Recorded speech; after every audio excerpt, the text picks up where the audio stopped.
ಎಲ್ಲರಿಗೂ ನಮಸ್ಕಾರ. ನನ್ನ ಹೆಸರು ಛಾಯಾ ಅಂತ. ಒಂದು ಕಾಲೇಜಲ್ಲಿ ಕೆಮಿಸ್ಟ್ರಿ ಪ್ರೊಫೆಸರ್ ಆಗಿ ವರ್ಕ್ ಮಾಡ್ತಾ ಇದ್ದೀನಿ. ನನ್ನ ಇಂಟೆನ್ಷನ್ ಈ ಚಾನಲ್ನ ಸ್ಟಾರ್ಟ್ ಮಾಡೋದಕ್ಕೆ ಅಂದರೆ ಸಾಧ್ಯ ಆದಷ್ಟು ಕೆಮಿಸ್ಟ್ರಿ ರಿಲೇಟೆಡ್ ಟಾಪಿಕ್ನ ಸಿಂಪಲ್ ಆಗಿ ಕನ್ನಡದ ಹೇಳುವಂಥ ಪ್ರಯತ್ನ ಮಾಡ್ತಿದ್ದೀನಿ. ಕೆಮಿಸ್ಟ್ರಿ ಇಷ್ಟ ಇಲ್ದಿರೋರ್ಗೂ ಕೆಮಿಸ್ಟ್ರಿ ಕಡೆಗೆ ಸೆಳೆಯುವಂಥ ಪ್ರಯತ್ನನ ನನ್ನ ಚಾನಲ್ ಮುಖಾಂತರ ಮಾಡ್ತಾ ಇದ್ದೀನಿ. ನೀವೇನಾದರೂ ರಾಣಿ ಚೆನ್ನಮ್ಮ ಯೂನಿವರ್ಸಿಟಿನಲ್ಲಿ ಓದ್ತಾ ಇದ್ದೀರಾ, ಕೆಮಿಸ್ಟ್ರಿನ ಒನ್ ಆಫ್ ದಿ ಮೇಜರ್ ಸಬ್ಜೆಕ್ಟಾಗಿ ತೊಗೊಂಡಿದ್ದೀರಾ, ಥರ್ಡ್ BSc ಇದ್ದೀರಾ ಅಂತಂದರೆ ಒಟ್ಟು 4 ಯೂನಿಟ್ ಇರುತ್ತೆ.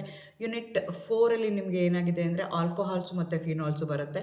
ಯೂನಿಟ್ 3ನಲ್ಲಿ ನಿಮಗೆ 3 ಟಾಪಿಕ್ ಬರುತ್ತೆ: ಥರ್ಮೋಡೈನಮಿಕ್ಸು, ಕೆಟಾಲಿಸಿಸು, ಸರ್ಫೇಸ್ ಕೆಮಿಸ್ಟ್ರಿ ಅಂತ. ಅದೇ ಥರ ಯೂನಿಟ್ 2ನಲ್ಲಿ ನಿಮಗೆ ಕ್ವಾಲಿಟೇಟಿವ್ ಅನಾಲಿಸಿಸ್, ಇನ್ಸ್ಟ್ರುಮೆಂಟಲ್ ಮೆಥಡ್ ಅಂತ ಬರುತ್ತೆ. ಅದರಲ್ಲಿ ನಾನು ಇವತ್ತು 6ನೇ ವಿಡಿಯೋ ಅಪ್ಲೋಡ್ ಮಾಡ್ತಾ ಇರೋವಂಥದ್ದು. ಯೂನಿಟ್ 3ದು ಮತ್ತು ಯೂನಿಟ್ 4ದು complete videos with question and answers already upload ಮಾಡಿದ್ದೀನಿ. ಈಗ ಯೂನಿಟ್ 2ನಲ್ಲಿ ಇವತ್ತು ನಾನು ಅಪ್ಲೋಡ್ ಮಾಡ್ತಾ ಇರೋಂಥದ್ದು 6ನೇ ವಿಡಿಯೋ. ಇಲ್ಲಿ ಇನ್ಸ್ಟ್ರುಮೆಂಟಲ್ ಮೆಥಡ್ಸ್ ಅಂದರೆ ಅದು ಕಲರಿಮೀಟ್ರಿ ಆಗಿರ್ಬೋದು, ಫೋಟೋಮೀಟ್ರ್, ಸಿಂಗಲ್ ಬೀಮ್ ಇರ್ಬೋದು, ಡಬಲ್ ಬೀಮ್ ಇರ್ಬೋದು, ಅದರದ್ದೆಲ್ಲ ಓದಬೇಕಾಗತ್ತೆ ನೀವು. ಇವತ್ತಿನಲ್ಲಿ ಕಲರಿಮೀಟ್ರಿ ಯೂಸ್ ಮಾಡಿಕೊಂಡು how you are going to detect the copper ions ಅದ್ರ ಬಗ್ಗೆ ಡೀಟೇಲ್ ಆಗಿ ಹೇಳೋಣ ಅಂತ ಅಂದ್ಕೊಳ್ತಾ ಇದ್ದೀನಿ. ಅಗೇನ್ ವೆಲ್ಕಮ್ ಟು ಕೆಂಚಾಯ. ನನ್ನ ಚಾನಲ್ನ ಸಬ್ಸ್ಕ್ರೈಬ್ ಮಾಡಿ, ಶೇರ್ ಮಾಡಿ, ಸಪೋರ್ಟ್ ಮಾಡಿ. ಅದರ ಬಗ್ಗೆ ವಿಡಿಯೋಸು ನೋಡ್ತಾ ಹೋಗೋಣ. ಸೊ ನಾನು ಹೇಳ್ದಂಗೆ ಎಸ್ಟಿಮೇಷನ್ ಆಫ್ ಕಾಪರ್ ಕಲರಿಮೆಟ್ರಿಕಲಿ ಅಂತ ಹೇಳ್ತಾರೆ. ಅದಕ್ಕೆ ನಾವು ಯೂಸ್ ಮಾಡೋ ಇನ್ಸ್ಟ್ರುಮೆಂಟ್ ಏನು ಅಂದರೆ ಕಲರಿಮೀಟರ್, ಡಿಜಿಟಲ್ ಕಲರಿಮೀಟರ್ ಇರುತ್ತೆ. ಇದರೊಳಗಡೆಗೆ ಏನಿರುತ್ತೆ ಅಂತಂದರೆ ಕುವೆಟ್ ಅಂತ ಒಂದು ಇನ್ಸ್ಟ್ರುಮೆಂಟ್, ಅಂದರೆ ಗ್ಲಾಸ್ ಟ್ಯೂಬ್ ಥರ ಇರುತ್ತೆ, ಅದನ್ನು ತೊಗೊಳ್ತೀವಿ. ಅದನ್ನು ಅವರು ಎಲ್ಲಿ ಸ್ಪೇಸ್ ಕೊಟ್ಟಿರ್ತಾರೋ ಅಲ್ಲಿ ಸೊಲ್ಯೂಷನ್ ಹಾಕ್ಬಿಟ್ಟು ಇಡ್ತೀವಿ. ಸೊ ಅಲ್ಲಿ ಆ ಸೊಲ್ಯೂಷನ್ ಮೇಲೆ ಲೈಟ್ ಪಾಸ್ ಆಗುತ್ತೆ. ಪರ್ಟಿಕ್ಯುಲರ್ಲಿ ಕಲರ್ಡ್ ವೇವ್ ಲೆಂತ್ ಏನಿದೆಯಲ್ಲ ಅದನ್ನು ವಿಸಿಬಲ್ ವೇವ್ ಲೆಂತ್ ಅಂತ ಏನು ಹೇಳ್ತೀವಲ್ಲ ಅದನ್ನು ಅಲ್ಲಿ ಪಾಸ್ ಮಾಡೋಂಗೆ ನೋಡ್ಕೊಳ್ತೀವಿ. ಪಾಸ್ ಆದಾಗ ಲೈಟ್ ಅದ್ರ ಮೇಲೆ ಬಿದ್ದಾಗ ಎಷ್ಟು ಆಗುತ್ತೆ OD ಅಥವಾ ಅಬ್ಸಾರ್ಬೆನ್ಸ್ ಅನ್ನೋದನ್ನು ನನಗೆ ಹೇಳುತ್ತಲ್ಲ, ಆ ಇನ್ಸ್ಟ್ರುಮೆಂಟ್ಗೆ ಅಂತ ಕರಿತೀನಿ ಕಲರಿಮೀಟರ್ ಅಂತ ಹೇಳ್ತೀನಿ. ನಿಮ್ಗೆ ಆಲ್ರೆಡಿ ಗೊತ್ತಿದೆ, ಯಾವುದೇ ಒಂದು ಮಾನೋಕ್ರೋಮೆಟಿಕ್ ರೇಡಿಯೇಷನ್ ಇಂಟೆನ್ಸಿಟಿ I0 ಇರುವಂಥದ್ದು ಯಾವುದೋ ಒಂದು ಟ್ರಾನ್ಸ್ಪರೆಂಟ್ ಮೀಡಿಯಮ್ ಮೇಲೆ ಬೀಳ್ತಾ ಇದೆ ಅಂತ ಇಟ್ಕೊಳ್ಳೋಣ. ಆವಾಗ 3 ಕೇಸಸ್ ಆಗ್ಬೋದು. ಒಂದು ಏನಾಗ್ಬೋದು ಅಂತಂದರೆ ಪಾರ್ಟ್ ಆಫ್ ದಿ ಲೈಟ್ ನಾವೇನು ಮಾಡ್ತಾ ಇದ್ದೀವಲ್ಲ ಅದೇನಾಗ್ಬೋದು ಅಬ್ಸಾರ್ಬ್ ಆಗ್ಬೋದು. ನಿಮ್ಮ ಮಾಲಿಕ್ಯೂಲ್ ಅಂದರೆ ನಿಮ್ಮ ಸೊಲ್ಯೂಷನ್ ಏನಿದೆಯಲ್ಲ ಪಾರ್ಟ್ ಆಫ್ ದಿ ಲೈಟ್ನ ಏನು ಮಾಡುತ್ತೆ ಅದು ಅಬ್ಸಾರ್ಬ್ ಮಾಡ್ಕೋಬೋದು. ಇಲ್ಲ ಅಂದರೆ part of it will be reflected, ಆ ಪಾರ್ಟ್ ರಿಫ್ಲೆಕ್ಟ್ ಆಗ್ಬೋದು. ಇಲ್ಲ ಅಂತಂದರೆ ಟ್ರಾನ್ಸ್ಮಿಟ್ ಆಗ್ಬೋದು. 3 ಟರ್ಮ್ನ ಯೂಸ್ ಮಾಡ್ತಾ ಇದ್ದೀವಿ. ಅಲ್ಲಿ ಚಿತ್ರದಲ್ಲಿ ಕೊಟ್ಟಿದ್ದಾರೆ, ನೋಡ್ಕೊಳ್ಳಿ. ಏನಾಗ್ತಿದೆ ಅಂತಂದರೆ ಅಬ್ಸಾರ್ಬ್ ಅಂತಂದರೆ ನಿಮ್ಮದು ಏನು ಪಾರ್ಟಿಕಲ್ಸ್ ಇರುತ್ತಲ್ಲ, ಯಾವುದು ಮಾಲಿಕ್ಯೂಲ್ ಇರುತ್ತಲ್ಲ ಅದು ಏನು ಮಾಡುತ್ತೆ ಲೈಟ್ನ ಅಬ್ಸರ್ವ್ ಮಾಡ್ಕೊಳ್ಳುತ್ತೆ, ತನಗೆ ತಗೊಳುತ್ತೆ. ಇನ್ನೊಂದು ಏನಾಗ್ಬೋದು ಅಂದರೆ ರಿಫ್ಲೆಕ್ಟ್ ಅಥವಾ ಇಂಟರ್ಫರೆನ್ಸ್ ಆಗ್ಬೋದು. ಸೊ ಇಲ್ಲಿ ಚಿತ್ರದಲ್ಲಿ ತೋರಿಸಿದ ನೋಡಿ, ಆರೋ ಮಾರ್ಕು ಅಪೋಸಿಟ್ ಡೈರೆಕ್ಷನ್ ಇದೆ. ಇನ್ನೊಂದು ಸ್ಕ್ಯಾಟ್ರಿಂಗ್ ಆಗ್ಬೋದು. ಇದು ಎಲ್ಲದರಿಂದನೂ ಏನಾಗುತ್ತೆ ಅಂದರೆ ನಾವು ಯಾವುದು ಲೈಟ್ಗೆ ಯಾವ ಇಂಟೆನ್ಸಿಟಿನಲ್ಲಿ ಆ ಸಬ್ಸ್ಟೆನ್ಸ್ ಮೇಲೆ ಬೀಳ್ತಾ ಇದ್ದೀವಲ್ಲ ಹೊರಗಡೆ ಬಂದಾಗ ಏನಾಗುತ್ತೆ ಇಂಟೆನ್ಸಿಟಿ ಕಡಿಮೆ ಇರುತ್ತೆ. ಸೊ ಇಂಟೆನ್ಸಿಟಿ, ಟೋಟಲ್ ಇಂಟೆನ್ಸಿಟಿ ಯಾವುದ್ರ ಮೇಲೆ ಡಿಪೆಂಡ್ ಆಗಿರುತ್ತೆ. ಈಗ ನಾವು ಹಾಕ್ತಾ ಇರೋವಂಥ ಲೈಟು ಯಾವ್ದು ಏನೇನಾಗಿರ್ಬೋದು, ಒಂದು ಅಬ್ಸಾರ್ಬ್ ಆಗಿರ್ಬೋದು, ಇನ್ನೊಂದು ರಿಫ್ಲೆಕ್ಟ್ ಆಗಿರ್ಬೋದು, ಇಲ್ಲ ಅಂದರೆ 3ನೇದು ಟ್ರಾನ್ಸ್ಮಿಟ್ ಆಗಿರ್ಬೋದು. ಸೊ 3 ಕೇಸಸ್ ಆಗುತ್ತೆ. ಹಾಗಾಗಿ ಟೋಟಲ್ ಇಂಟೆನ್ಸಿಟಿ ಏನಾಗುತ್ತೆ ಈ 3ಕ್ಕೂ ಸೇರಿದಾಗೆ ಆಗುತ್ತೆ ಅಂತ ಹೇಳ್ತೀವಿ. ನಾ ಹೇಳ್ದಂಗೆ ನಾವಿಲ್ಲಿ ಯೂಸ್ ಮಾಡ್ತಾ ಇರೋವಂಥ ಕುವೆಟ್ ಏನಿದೆಯಲ್ಲ ಆ ಕುವೆಟ್ ಏನಿದೆ ಅಂತಂದರೆ ಗ್ಲಾಸ್ ಇದೆ, ಹಾಗಾಗಿ ಅದು ರಿಫ್ಲೆಕ್ಷನ್ ಆಗಲ್ಲ ಅಂತ ನಾವು ಕನ್ಸಿಡರ್ ಮಾಡಿಕೊಂಡು ನಾವೇನು ಮಾಡ್ತೀವಿ I0 IA + IT ಅಂತ ತಗೊಳ್ತೀವಿ. ಅಥವಾ IT/I0ನ ತೊಗೊಂಡ್ರೆ ಅದಕ್ಕೆ T ಅಂತ ಹೇಳ್ತೀವಿ, ಅಥವಾ ಅದಕ್ಕೆ ಟ್ರಾನ್ಸ್ಮಿಟೆನ್ಸ್ ಅಂತ ಕರಿತೀವಿ. 3 ಟರ್ಮ್ ಇದೆ, ಅಬ್ಸಾರ್ಪ್ಷನ್ ಇದೆ, ರಿಫ್ಲೆಕ್ಷನ್ ಇದೆ, ಟ್ರಾನ್ಸ್ಮಿಷನ್ ಆಗಿದೆ. ಆ 3 ಕೂಡಿದಾಗ ಟೋಟಲ್ ಬರಬೇಕು. ಆದರೆ ನಾವು ಇದಕ್ಕೆ ಗ್ಲಾಸ್ ಏರ್ ಇಂಟರ್ಫರೆನ್ಸ್ ತೊಗೊಂಡ್ರೆ ಅದು 0 ಇದೆ, ನೆಗ್ಲಿಜಿಬಲ್ ಅಂತ ಕನ್ಸಿಡರ್ ಮಾಡಿಕೊಂಡಾಗ I0 IA + IT ಆಯಿತು. ಅಥವಾ IT/I0 ಅಂತ ನಾವು ತೊಗೊಂಡ್ರೆ ಅದನ್ನು T ಅಂತ ಹೇಳ್ತೀವಿ, ಅದಕ್ಕೆ ಟ್ರಾನ್ಸ್ಮಿಟೆನ್ಸ್ ಅಂತ ಕರೀತಾರೆ. ಲಾಗ್ ಆಫ್ 1/T ಅದನ್ನು ತೊಗೊಳ್ರೆ log of I0/IT ಆಗುತ್ತೆ, which is called as absorbance or optical density. So ನೀವು ಇನ್ಸ್ಟ್ರುಮೆಂಟಲ್ಲಿ ಐದರ್ ಟ್ರಾನ್ಸ್ಮಿಟೆನ್ಸ್ನ ಐಡೆಂಟಿಫೈ ಮಾಡ್ತೀರಾ, ಇಲ್ಲ ಅಂತಂದರೆ ಅಬ್ಸಾರ್ಬೆನ್ಸು ಅಥವಾ ಆಪ್ಟಿಕಲ್ ಡೆನ್ಸಿಟಿನ ಐಡೆಂಟಿಫೈ ಮಾಡ್ತೀರಾ. ಈಗ ಏನು ಮಾಡ್ತಾ ಇದ್ದೀರಾ, ಯಾವುದೋ ಒಂದು ಇಂಟೆನ್ಸಿಟಿ ಇರೋವಂಥ ಲೈಟ್ನ ಅದು ಫಿಲ್ಟರ್ಸ್ನ ಯೂಸ್ ಮಾಡಿಕೊಂಡು ಆ ಲೈಟ್ನ ನಿಮ್ಮ ಸಬ್ಸ್ಟೆನ್ಸ್ ಮೇಲೆ ಬೀಳೋಂಗೆ ಮಾಡ್ತಾ ಇದ್ದೀರಾ. ಬಿದ್ದಾಗ ಏನಾಗುತ್ತೆ ಇಂಟೆನ್ಸಿಟಿ ಏನಾಗುತ್ತೆ ಕಡಿಮೆ ಆಗುತ್ತೆ. ಯಾಕೆ ಕಡಿಮೆ ಆಗ್ಬೋದು? ಅಬ್ಸಾರ್ಬ್ ಆಗ್ಬೋದು, ಇಲ್ಲಾಂದರೆ ಟ್ರಾನ್ಸ್ಮಿಟ್ ಆಗ್ಬೋದು. ಆ ಅಬ್ಸಾರ್ಬ್ ಆಗಿ ಬಂದಿರೋದು ಏನಿದೆಯಲ್ಲ ಆ ಲೈಟು, ಅದಕ್ಕೆ ನಾವು ಅಬ್ಸಾರ್ಬೆನ್ಸ್ ಅಥವಾ ಆಪ್ಟಿಕಲ್ ಡೆನ್ಸಿಟಿ ಹೇಳ್ತೀವಿ.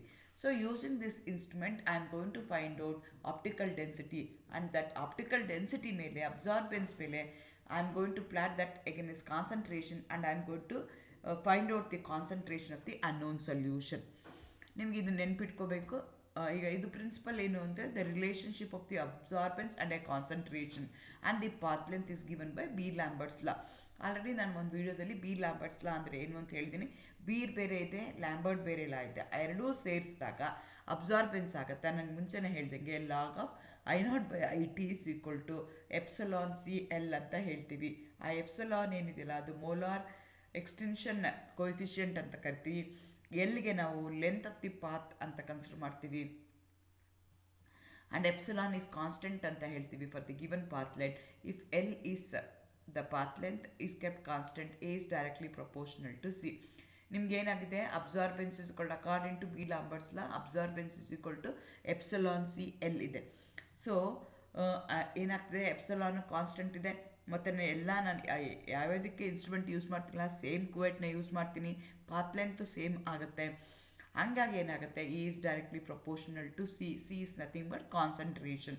ಸೊ ಹಾಗಾಗಿ ನಾನು ಏನು ಮಾಡ್ತೀನಿ? Plot of absorbance against concentration gives a straight line ಆಗಬೇಕು, ಬಿಕಾಸ್ ಇಟ್ಸ್ ಡೈರೆಕ್ಟ್ಲಿ ಪ್ರಪೋರ್ಷನಲ್. ನಾನು ಹೇಳಿದೆ ಇದು ಬಿ ಲ್ಯಾಂಬರ್ಟ್ಸ್ ಮೇಲೆ ಲಾ ಮೇಲೆ ಡಿಪೆಂಡ್ ಆಗುತ್ತೆ ಅಂತ. Principle is Beer Lambert's law ಅಂತ ಹೇಳ್ತೀವಿ. ಲ್ಯಾಂಬರ್ಟ್ಸ್ ಲಾ ಏನು ಹೇಳುತ್ತೆ ಅಂದರೆ when a monochromatic light of the some intensity ಇದ್ದಿದ್ದು ಏನಾಗುತ್ತೆ? Exponentially there will be a decrease in exponential as the path length of the absorbing medium increases ಅಂತ ಹೇಳ್ತೀವಿ. Beer law ಏನು ಹೇಳುತ್ತೆ? When the monochromatic light passes through the absorbing medium its density decreases exponentially as the concentration of the observing medium increases. ಇವೆರಡೂ ಸೇರಿಕೊಂಡಾಗ ಅಂದ್ರೇನು? Intensity of the incident light decreases. Why? Due to two reasons. One may be that depends upon the path of the length, that depends upon the concentration.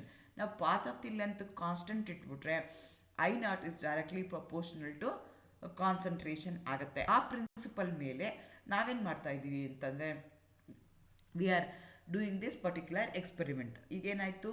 A is equal to I0, I divided by I0 is equal to minus epsilon CL ಇದೆ. C ಅಂತಂದ್ರೆ ಏನು? Concentration. L ಅಂತಂದರೆ light passing through. Epsilon ಅಂದರೆ constant ಅದು. So ಹಾಗಾಗಿ ನೀವು ಏನಾಗುತ್ತೆ ಅಂತಂದರೆ A is directly proportional to C ಆಗುತ್ತೆ. ಯಾಕಂದರೆ ನಾನು ಲೆಂತ್ ಕಾನ್ಸ್ಟೆಂಟ್ ಇಟ್ಟಿದ್ದೀನಿ and epsilon for that particular instrument same ಇದೆ. ಹಂಗಾಗಿ A is directly proportional to C ಆಗುತ್ತೆ. ಓಕೆ, ಈಗ ಪ್ರೊಸೀಜರ್ಗೆ ಬಂದರೆ ಹೇಗೆ ಮಾಡೋದು? ನಾವೇನು ಮಾಡ್ತೀವಿ? ಅಥವಾ ಪ್ರಿನ್ಸಿಪಲ್ನೇ ತೊಗೊಂಡ್ರೆ ನಾವೇನು ಮಾಡ್ತೀವಿ ಅಂದರೆ a series of standard solution ಕಾಪರ್ನ ಅಥವಾ ಕಾಪರ್ ಸೊಲ್ಯೂಷನ್ ಅಥವಾ ಕ್ಯುಪ್ರಮೋನಿಯಂ ಸಲ್ಫೇಟ್ ಸೊಲ್ಯೂಷನ್ಸ್ನ ನಾವು ಪ್ರಿಪೇರ್ ಮಾಡ್ಕೊಳ್ತೀವಿ, ಅದನ್ನು ಡೈಲ್ಯೂಟ್ ಮಾಡ್ಕೊಳ್ತೀವಿ. And absorbance of each solution is measured at 620 nanometer since the complex shows the maximum absorbance at this wavelength. Already ನಾನು Beer Lambert's law ಹೇಳಿದಾಗ ಅಥವಾ ಕಲೋರಿಮೆಟ್ರಿಕ್ ಎಸ್ಟಿಮೇಷನ್ದು ಮಾಡಿದಾಗ ಪ್ರತಿಯೊಂದು wavelength corresponds to some colour ಅಂತ ಹೇಳ್ತೀವಿ. So ನನಗೆ ಇಲ್ಲಿ ಬ್ಲೂ ಕಲರ್ ಬರುತ್ತೆ, blue colour corresponds to 620 nanometer ಇದೆ. ಹಾಗಾಗಿ ನಾನೇನು ಮಾಡ್ತೀನಿ? I am going to measure the absorbance at 620 nanometer. Absorbance versus concentration ಅನ್ನು ಪ್ಲಾಟ್ ಮಾಡ್ತೀನಿ to get a calibration curve ಬರೋದಕ್ಕೆ. The volume of the test unknown solution ಏನಿದೆಯಲ್ಲ ಅದನ್ನು ಎಕ್ಸ್ಟ್ರಾಪೊಲೇಟ್ ಮಾಡಿಕೊಂಡು I am going to find out the OD. From that OD I am going to calculate the concentration of that particular solution by finding out the absorbance at 620 nanometer. ಇತಿಯಾಗಿ ಆಗುತ್ತೆ. ಹೇಗೆ ಮಾಡ್ತೀನಿ ಅಂದರೆ ಒಂದು ವೆಯ್ಟ್ನ ತೊಗೊಳ್ತೀನಿ. ಆ ವೆಯ್ಟ್ನ ತೊಗೊಂಡು copper sulphate, hydrated copper sulphate ತೊಗೊಳ್ತೀನಿ. 0.3929 grams ಏನಿದೆಯಲ್ಲ ಅದನ್ನೇನು ಮಾಡ್ತೀನಿ? ನಾನು 100 ml ವಾಟರ್ ಒಳಗಡೆ ಡಿಸಾಲ್ವ್ ಮಾಡ್ತೀನಿ. ಅದಕ್ಕೆ ಸ್ಟಾಕ್ ಸೊಲ್ಯೂಷನ್ ಅಂತ ಹೇಳ್ತೀನಿ. ಅಂದರೆ ಏನಾಯಿತು? Which act as a stock solution containing 1 mg of the copper in 1 cm³ ಥರ ನಾವು ಅದನ್ನು ಆ ಥರ ಮೆಷರ್ ಮಾಡಿದ್ದೀವಿ. ಸೊ ಏನು ಮಾಡ್ತೀನಿ? ನಾನೀಗ ಬೇರೆ ಬೇರೆ ಟೆಸ್ಟ್ ಟ್ಯೂಬ್ಸ್ನ ತೊಗೊಳ್ತೀನಿ. ಅದಕ್ಕೆ ಏನು ಮಾಡ್ತಾ ಹೋಗ್ತೀನಿ ಅಂತಂದರೆ ನಾವೀಗೇನು ಸೊಲ್ಯೂಷನ್ ಪ್ರಿಪೇರ್ ಮಾಡಿದ್ದೀವಲ್ಲ 100 ml 0.3929 ಅಥವಾ 0.4 grams ರಫ್ಲಿ ವೇ ಮಾಡಿಬಿಟ್ಟು ಅದನ್ನೇನು ಮಾಡ್ತೀನಿ? ನಾನು ಸೊಲ್ಯೂಷನ್ ಮಾಡ್ತೀನಿ 100 ml ಚೆನ್ನಾಗಿ ಶೇಕ್ ಮಾಡ್ತೀನಿ. ಆ 100 ml ಸೊಲ್ಯೂಷನ್ ಏನಿದೆಯಲ್ಲ ಅದನ್ನು ತಗೊಂಡು 1 2 3 4 5 ಈ ಥರ ಒಂದೊಂದು ಟೆಸ್ಟ್ ಟ್ಯೂಬ್ಗೂ ಅದನ್ನು ಹಾಕ್ತಾ ಹೋಗ್ತೀನಿ. ಅದಾದಮೇಲೆ ಅದಕ್ಕೆ ಏನು ಮಾಡ್ತೀನಿ ಅಂತಂದರೆ 2 cm³ of ammonia solution add ಮಾಡ್ತೀನಿ. ಅದಕ್ಕೆ ನೆಕ್ಸ್ಟ್ ಏನು ಮಾಡ್ತೀನಿ ಅಂದರೆ ವಾಟರ್ ಆ್ಯಡ್ ಮಾಡ್ತೀನಿ. ಟೋಟಲ್ ವಾಲ್ಯೂಮು 10 ಬರೋ ಥರ ನಾನು ನೋಡ್ಕೊಳ್ತೀನಿ. ಅದೇ ಥರ ನಾನು ಏನು ಮಾಡ್ತೀನಿ, ಬ್ಲ್ಯಾಂಕಿಗೂ ಬೇಕು.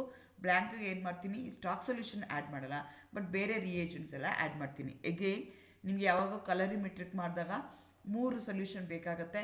ಒಂದಕ್ಕೆ ಬ್ಲ್ಯಾಂಕ್ ಸೊಲ್ಯೂಷನ್ ಅಂತ ಕರಿತೀವಿ, ಇನ್ನೊಂದಕ್ಕೆ ಟೆಸ್ಟ್ ಸೊಲ್ಯೂಷನ್ ಅಂತ ಕರಿತೀವಿ, ಇನ್ನೊಂದಕ್ಕೆ ಸ್ಟ್ಯಾಂಡರ್ಡ್ ಸೊಲ್ಯೂಷನ್ ಅಂತ ಕನ್ಸಿಡರ್ ಮಾಡ್ತೀವಿ. ಇಲ್ಲಿ ಸ್ಟ್ಯಾಂಡರ್ಡ್ ಸೊಲ್ಯೂಷನ್ ಯಾವುದು ಅಂದರೆ ಕಾಪರ್ ಸಲ್ಫೇಟು. ಅನ್ನೋನ್ ಸೊಲ್ಯೂಷನ್ ಅಂದರೆ ಇದು copper sulphate. Next test solution ಅಂತಂದರೆ ಅನ್ನೋನ್ ಕಾಪರ್ ಸಲ್ಫೇಟ್ಗೆ ಟೆಸ್ಟ್ ಸೊಲ್ಯೂಷನ್ ಅಂತ ಹೇಳ್ತೀವಿ. ಬ್ಲ್ಯಾಂಕ್ ಅಂದರೆ ವಿತೌಟ್ ಆ್ಯಡಿಂಗ್ ಕಾಪರ್ ಸಲ್ಫೇಟ್. ಬ್ಲ್ಯಾಂಕಲ್ಲಿ 2 ಥರ ಇದೆ, ರಿಯೇಜೆಂಟ್ ಬ್ಲ್ಯಾಂಕ್ ಇದೆ, ಇಲ್ಲ ಅಂತಂದರೆ ವಾಟರ್ ಬ್ಲ್ಯಾಂಕ್ ಇದೆ. ಇಲ್ಲಿ ನಾವು ಯೂಸ್ ಮಾಡ್ತಾ ಇರೋವಂಥದ್ದು ವಾಟರ್ ಬ್ಲ್ಯಾಂಕ್ ಇದೆ. ಅದನ್ನೇನು ಮಾಡ್ತೀವಿ ಅಂದರೆ we are going to keep it like that only for 10 minutes to undergo the reaction. ನಿಮ್ಮ ಕಾಪರು ಅಮೋನಿಯಾ ಜೊತೆ ರಿಯಾಕ್ಟ್ ಆಗಿ ಕ್ಯುಪ್ರಮೋನಿಯಂ ಸಲ್ಫೇಟ್ ಆಗಬೇಕು. ಅದಕ್ಕೆ ಸ್ವಲ್ಪ ಹೊತ್ತು ಟೈಮ್ ಬಿಡ್ತೀವಿ. ಅದಾದಮೇಲೆ ಏನು ಮಾಡ್ತೀನಿ ಅಂತಂದರೆ I am going to take the different concentration solution, because we have made an adjustment in such a way that concentration is directly your absorbance is directly proportional to concentration ಅಂತ ಹೇಳ್ತಿದ್ದೀವಿ. Different concentration ಸೊಲ್ಯೂಷನ್ಸನ್ನು ತೊಗೊಂಡಿರೋದಕ್ಕೋಸ್ಕರ ಇದೇನಾಗುತ್ತೆ ಅಂತಂದರೆ ನಿಮಗೆ photo electric ಕಲರ್ಮೀಟ್ರಲ್ಲಿ ಹಾಕ್ಬಿಟ್ಟು ಅದರದನ್ನು ಅಬ್ಸಾರ್ಬೆನ್ಸು create ಮಾಡ್ತಾ ಹೋಗ್ತೀನಿ. ನೋಡಿ ಇಲ್ಲಿ ತೋರಿಸಿರೋ ಹಂಗೆ ನಾನು ಒಟ್ಟು 7 ಟೆಸ್ಟ್ ಟ್ಯೂಬ್ನ ತೊಗೊಳ್ತೀನಿ. ಮೊದಲನೇದಕ್ಕೆ ಬ್ಲ್ಯಾಂಕ್ ಅಂತ ಕನ್ಸಿಡರ್ ಮಾಡ್ತೀವಿ. ಇಲ್ಲಿ ನಾವು ಯಾವುದೇ ರೀತಿಯಾದಂಥ ಕಾಪರ್ ಸಲ್ಫೇಟ್ನ ಹಾಕೋದಿಲ್ಲ. ಸೊ ಇಲ್ಲೇನು ಮಾಡ್ತೀವಿ, ವಾಲ್ಯೂಮ್ ಆಫ್ ಸೊಲ್ಯೂಷನ್ ಏನು ಮಾಡ್ತಾ ಹೋಗ್ತೀವಿ, 1 2 3 4 ಅಂತ ಪ್ರತಿಯೊಂದಕ್ಕೂ ನಾವು ಏನು ಮಾಡ್ತಾ ಹೋಗ್ತೀವಿ, ಆ ಸೊಲ್ಯೂಷನ್ ಏನು ತೊಗೊಂಡಿದ್ದೀವಲ್ಲ ಅದು ಮೊದಲನೇದಕ್ಕೆ 0 ಹಾಕ್ತೀವಿ, ಕಾಪರ್ ಸಲ್ಫೇಟ್ ಏನೂ ಹಾಕಲ್ಲ. 2ನೇ ಟೆಸ್ಟ್ ಟ್ಯೂಬ್ಗೆ 1 ml ಹಾಕ್ತೀವಿ, 3ನೇ ಟೆಸ್ಟ್ ಟ್ಯೂಬ್ಗೆ 2 ಹಾಕ್ತೀವಿ, 4ನೇ ಟೆಸ್ಟ್ ಟ್ಯೂಬ್ಗೆ ಹಾಗೆ 1 2 3 4ನ ನಾವು ಆ್ಯಡ್ ಮಾಡ್ತೀವಿ. ನೆಕ್ಸ್ಟ್ ಎಲ್ಲದಕ್ಕೂ ಈಕ್ವಲ್ ಅಮೌಂಟ್ ಆಫ್ ವಾಟರ್ನ ಆ್ಯಡ್ ಮಾಡ್ತೀವಿ. ಅದಕ್ಕೆ ಏನು ಮಾಡಬೇಕಾಗತ್ತೆ, because I have to make the solution to 10 ml. Again ಅದು ವೇರಿ ಮಾಡ್ಕೊಳ್ತಾ ಹೋಗ್ಬೋದು ನಿಮಗೆ ಬೇಕಾದಂಗೆ. ನಾವು ನಮಗೆ ಈಸಿ ಆಗಲಿ ಅಂತ 10 mlಗೆ ಮಾಡ್ಕೊಂಡಿದ್ದೀವಿ. ಸೊ ಅವಾಗ ಅದನ್ನು ಆ್ಯಡ್ ಮಾಡಿದ್ರೆ ನಿಮ್ಗೆ ಏನಾಗುತ್ತೆ, 8 + 2 + 0 ಮಾಡಿದ್ರೆ 10 ml ಆಗುತ್ತೆ. ಅದೇ ಥರ ಸೆಕೆಂಡ್ಗೆ ತೊಗೊಂಡ್ರೆ ನೀವು 1 mlನ ತೊಗೊಂಡಿದ್ದೀರಾ, ಹಾಗಾಗಿ ಟೋಟಲ್ 10 ಆಗುತ್ತೆ. ಆ ರೀತಿಯಾಗಿ ಟೋಟಲ್ ವಾಲ್ಯೂಮು 10 ಬರೋ ಥರ ನೀವು ಹಾಕಬೇಕು. ಹಾಕಿದ್ಮೇಲೆ you are going to keep it for 10 minutes to undergo the chemical reaction. So ನಾನು ಕಾನ್ಸಂಟ್ರೇಷನ್ ಕಾಪರ್ ಇನ್ 5 cm³ ತೊಗೊಂಡ್ರೆ ಎಷ್ಟಾಗತ್ತೆ ಅಂತಿರುತ್ತೆ, ಇದನ್ನೆಲ್ಲ ನೀವು ತೊಗೊಳ್ತೀರ. ಅದೇ ರೀತಿ ನಾವೇನು ಮಾಡ್ತೀವಿ ಅಂದರೆ ಆ್ಯಸ್ ಎನ್ ಎಕ್ಸಾಮಿನರ್ ನಾವು ಅನ್ನೋನ್ ಸೊಲ್ಯೂಷನ್ನ ನಾವು ಪ್ರಿಪೇರ್ ಮಾಡಿ ಕೊಡ್ತೀವಿ. ಅದರಲ್ಲಿ ವಾಲ್ಯೂಮ್ ಆಫ್ ಕಾಪರ್ ಸಲ್ಫೇಟು ನಾವೇ ಹಾಕ್ತೀವಿ, ವಾಲ್ಯೂಮ್ ಆಫ್ ವಾಟರ್ ನಾವೇ ಹಾಕ್ತೀವಿ. ಟೋಟಲ್ ವಾಲ್ಯೂಮು ನೀವು 2 ml ಅಮೋನಿಯಾ ಸೊಲ್ಯೂಷನ್ ಅಥವಾ ಅಮೋನಿಯಾ ಹಾಕ್ತೀರಾ, ಅದನ್ನು ನೀವು ಕ್ಯಾಲ್ಕುಲೇಟ್ ಮಾಡ್ತೀರಾ. ಸೊ ಈ ಥರ ಮಾಡಿದ್ಮೇಲೆ ಸೊಲ್ಯೂಷನ್ಸ್ ಮಾಡಿದ್ಮೇಲೆ if you keep it for ಇನ್ಕ್ಯುಬೇಷನ್ಗೆ 10 minutes ಇಟ್ಮೇಲೆ ರಿಯಾಕ್ಷನ್ ಆಗಿದೆ ಅಂದರೆ, ಚೆನ್ನಾಗಿ ಕಲರ್ ಡೆವಲಪ್ ಆಗಿದೆ ಅಂತ ಅನಿಸಿದ್ರೆ ನಿಮಗೆ ಏನಾಗುತ್ತೆ ಅಂದರೆ ಕಾಪರ್ ಸಲ್ಫೇಟ್ಗೆ ಅಮೋನಿಯಾ ಹಾಕಿದಾಗ ಕಲರ್ ಏನಾಗ್ತಾ ಹೋಗುತ್ತೆ, ಇಂಟೆನ್ಸಿಟಿ ಆಗ್ತಾ ಹೋಗ್ತದೆ. ಬೇರೆ ಬೇರೆ ಕಾನ್ಸಂಟ್ರೇಷನ್ ಆಫ್ ದಿ ಕಾಪರ್ ಸಲ್ಫೇಟ್ನ ತೊಗೊಳ್ತಾ ಇರೋದು. ಅಮೋನಿಯಾ ಸೊಲ್ಯೂಷನ್ ಸೇಮ್ ಹಾಕಿದ್ರು ಕಾಪರ್ ಸಲ್ಫೇಟು ಕಾನ್ಸಂಟ್ರೇಷನ್ ಬೇರೆ ಆದಾಗ ಕಲರ್ ಇಂಟೆನ್ಸಿಟಿ ಏನಾಗ್ತಾ ಹೋಗುತ್ತೆ, ಬೇರೆ ಆಗ್ತಾ ಹೋಗುತ್ತೆ. ಸೊ ಅದ್ರದ್ದು ನೀವೇನು ಮಾಡ್ತೀರಾ, you are going to put that into the colorimeter and you are going to plot the graph of concentration versus absorbance. Concentration you are going to take it in x-axis, absorbance you are going to take it in the y-axis. Plot ಮಾಡ್ತೀರಾ, ಎಲ್ಲ graph ಆಗುತ್ತೆ, ಗ್ರಾಫ್ನ points ಬರುತ್ತೆ, ಆ ಪಾಯಿಂಟ್ಸ್ನೆಲ್ಲ ನೀವೇನು ಮಾಡ್ತೀರಾ, add ಮಾಡ್ತೀರಾ. ಅದಾದಮೇಲೆ ಅನ್ನೊಂದದ್ದು ನಿಮಗೆ ಕಾನ್ಸಂಟ್ರೇಷನ್ ಗೊತ್ತಿಲ್ಲ, ಬಟ್ ನಿಮ್ಗೆ ಏನು ಗೊತ್ತಿದೆ, ಅಬ್ಸಾರ್ಬೆನ್ಸ್ ಅಥವಾ OD ಗೊತ್ತಿದೆ. ಆ ODನ ನೀವು ಐಡೆಂಟಿಫೈ ಮಾಡ್ಕೊಳ್ತೀರಾ. ಅದಕ್ಕೆ ನೀವೇನು ಮಾಡ್ತೀರಾ, ಎಕ್ಸ್ಟ್ರಾಪೊಲೇಟ್ ಮಾಡಿಕೊಂಡು ಕಾನ್ಸಂಟ್ರೇಷನ್ ಎಷ್ಟು ಅಂತ ನೀವು ಕ್ಯಾಲ್ಕುಲೇಟ್ ಮಾಡ್ತೀರಾ. So amount of copper present in 100 cm³ of the given solution is equal to ಅಂತ ನಿಮ್ಗೆ ಏನು ಬರ್ತಲ್ಲ, ಕಾನ್ಸಂಟ್ರೇಷನ್ ಅಲ್ಲಿ ಏನು ಬರುತ್ತಲ್ಲ ಅದನ್ನು ನೀವಲ್ಲಿ ಪ್ಲಾಟ್ ಮಾಡ್ತೀರಾ. ಅಗೇನ್ ಕಾನ್ಸಂಟ್ರೇಷನ್ ಹೇಗಿರುತ್ತೆ, ನಿಮಗೆ ನೀವು ಏನು ತೊಗೊಂಡಿದ್ದೀರಲ್ಲ ಕಾನ್ಸಂಟ್ರೇಷನ್ ಅದ್ರ ಮೇಲೆ ಬಂದಿರುತ್ತೆ. ಈ ರೀತಿಯಾಗಿ ಅನ್ನೋನ್ ಸೊಲ್ಯೂಷನ್ದು using colorimeter you are going to find out the concentration. ಈ ಇನ್ಸ್ಟ್ರೂಮೆಂಟಲ್ ಮೆಥಡ್ಗೆ ನಾವೇನಂತ ಕರಿತೀವಿ, ಕಲೋರಿಮೆಟ್ರಿಕ್ ಎಸ್ಟಿಮೇಷನ್ ಅಂತ ಹೇಳ್ತೀವಿ.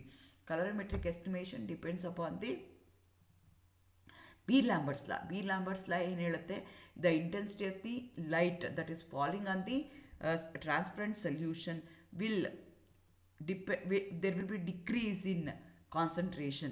So you know that a decrease in concentration that depends upon two factors. Why there is a decrease in concentration? There are two factors there. One, the length of the solution that the light passes. Ernedu concentration. Here we are going to maintain the length of the tube constant. Therefore we are going to consider that A is directly proportional to concentration. Based on that parameter we are going to find out the amount of copper present in the given solution. Thank you, all the best. ಅಂತ ಎಲ್ಲ precautions ನೀವು ತಗೊಂಡು ಅದನ್ನು use ಮಾಡಬೇಕಾಗತ್ತೆ. Next ವಿಡಿಯೋಗಳಲ್ಲಿ ನಾನು ಅದನ್ನು ಯಾವ ರೀತಿ ಕಲರ್ಡ್ ರ್ಯಾಡಿಕಲ್ಸ್ನ ಐಡೆಂಟಿಫೈ ಮಾಡೋಕ್ಕೆ, ನಿಮ್ಮ ಸಿಲೆಬಸ್ಸಲ್ಲಿ ಒಂದು 3 ರ್ಯಾಡಿಕಲ್ನ ಕೊಡ್ತಾರೆ, ಅದನ್ನು ಐಡೆಂಟಿಫೈ ಮಾಡೋಕ್ಕೆ ಯಾವ ಮೆಥಡ್ನ ಯೂಸ್ ಮಾಡಬೇಕು ಯೂಸಿಂಗ್ ದಿ ಕಲರ್ ಮೀಟರ್ ಅನ್ನೋದನ್ನು ಎಕ್ಸ್ಪ್ಲೈನ್ ಮಾಡ್ತೀನಿ. Thank you, all the best.